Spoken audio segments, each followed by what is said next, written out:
Fra starten af det kapitalistiske samfunds begyndelse har teoretikere forsøgt at formulere nogle økonomiske og politiske helhedsopfattelser.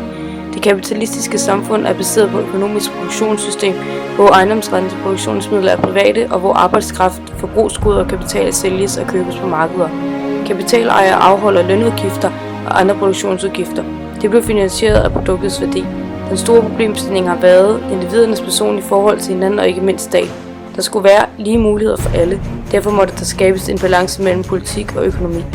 Når man snakker om teoretiske systemer, var merkantilisme ikke et af dem. Her var det nemlig kongens magt, der udadtil og indadtil var afgørende for handel i forhold til koloniområder, hvorfra man kunne hjembringe ædelmetaller, som symbol på landets rigdom. Her ses samfundet som mere en helhed og ikke som på det enkelte individers rigdom. Merkantilismen er ordnet til sammenfatning af de økonomiske tanker i Europa fra 1600-1700-tallet. Dog kom disse tankegange under stor kritik fra liberalisterne, hvor rigdom er værdien af befolkningens arbejde og ikke mængden af ædelmetaller. Her sættes individet i fokus.